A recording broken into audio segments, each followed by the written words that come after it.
Di usia senja, dunia seolah melambat. Riuh rendah pekerjaan dan urusan anak-anak mulai menjauh, menyisakan keheningan yang panjang. Namun, pernahkah Anda merasa bahwa di dalam keheningan itu, batin Anda justru tidak tenang?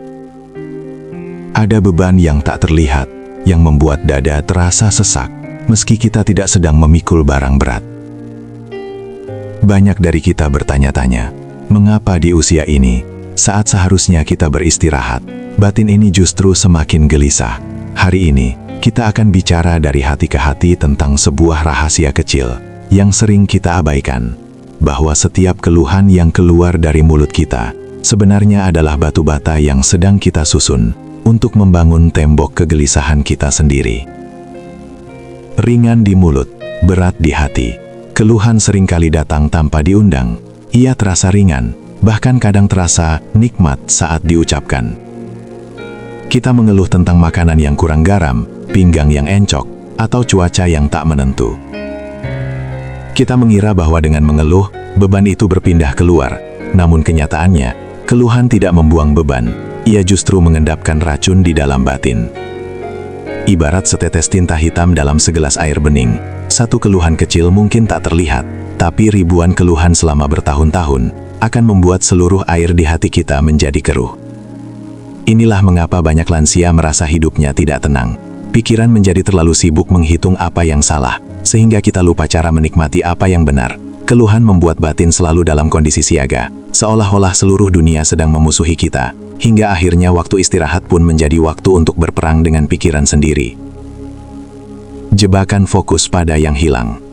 Foto-foto lama hitam putih masa muda, transisi ke bayangan lansia yang berjalan dengan tongkat.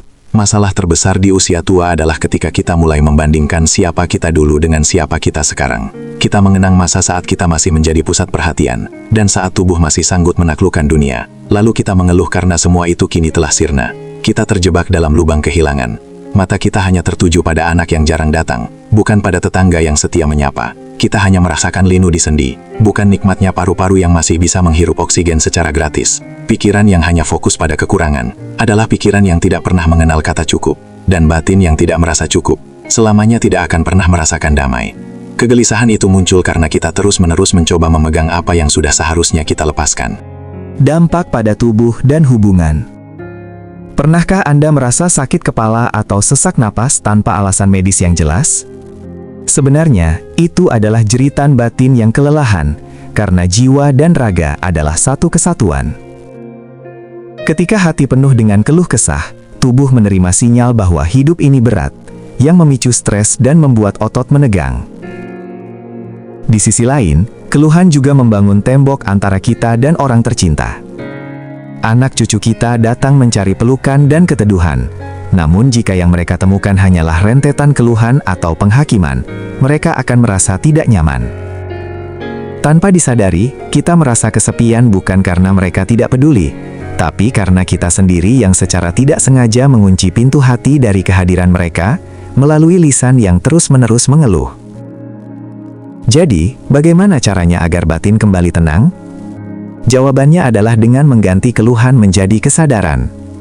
Kesadaran bahwa setiap sisa napas adalah anugerah, dan bahwa jika Tuhan masih mengizinkan kita bangun pagi ini, berarti masih ada tugas mulia untuk berbahagia. Syukur adalah otot batin yang harus dilatih. Mulailah dari hal-hal kecil. Syukuri teh yang hangat, suara burung, atau bantal yang empuk. Mari kita mulai perubahan itu sekarang. Saya ingin mengajak Anda menyebutkan satu hal kecil yang biasanya Anda keluhkan, lalu ubahlah menjadi satu kalimat syukur di kolom komentar. Misalnya, dulu saya mengeluh karena rumah sepi.